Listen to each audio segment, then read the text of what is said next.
So there I was, crossing the finish line in the open beta for the Crew 2.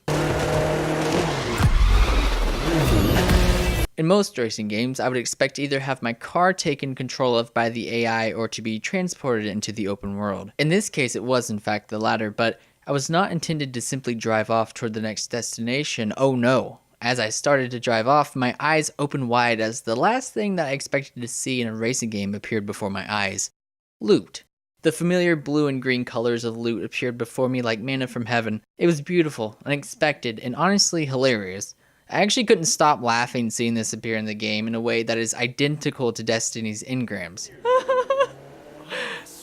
There's loot. These weird shapes were on the ground and were now waiting for me to scoop them up. Instead of running or sliding, as I like to do in Destiny, toward them with my Guardian, I was driving my Porsche over the top of them. I don't really know why this caught me so off guard, but it did. I think that I find the evolution of racing games to be comical, as each new entry seems to add something strange or gimmicky from other games or from entirely different genres. We have had dark stories served up with real live action actors from Need for Speed, which are usually laughably bad, to always online functions being added with other racing titles, mainly Need for Speed again. There always seems to be some kind of odd thing added into racing games, and I think that the Crew 2 may take the cake for the weirdest addition with loot. After driving over the Engrams, as I am going to call them because that is exactly what they are, I was awarded random items to use when modifying my car. They could have just been granted to me upon completion, but the developers thought it necessary to entice the player by physically dropping random loot in front of the car for you to pick up.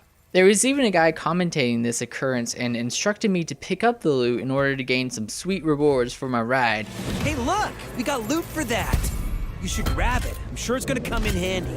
The loot consists of parts you can use to upgrade your rides, so keep bringing it in.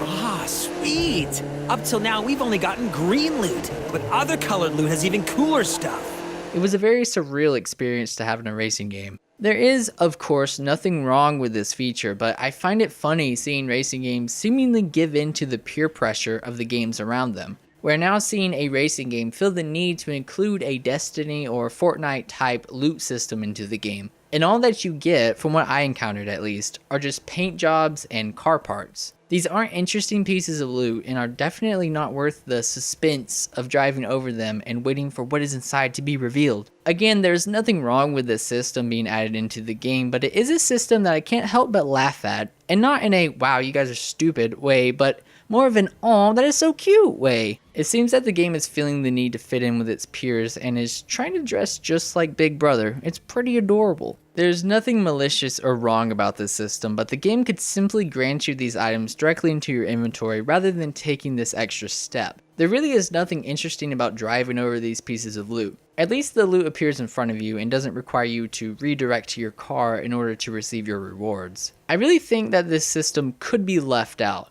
It is unnecessary and seems to only be there as a type of gotcha maneuver with trying to offer a sense of excitement out of the possibility of what you may receive. The only problem is that it seems to only offer mufflers and whatnot. I don't think that this system really works for a racing game, but I could be completely wrong. Maybe there are people stoked on receiving a new car part, but it really felt underwhelming to me personally. But at least they aren't paid loot boxes, right? And that's it for this video. Just want to make a funny little random video talking about that. If you enjoyed this video, make sure to leave a like and consider subscribing. Also, if you want to watch my 2 parts of me messing around in the open beta, then make sure to click the link and go over to Jammin' Bread Plays. Link in the description as well to that channel. And yeah, just thank you all so much for watching. I will see you all in the next one. Bye, guys.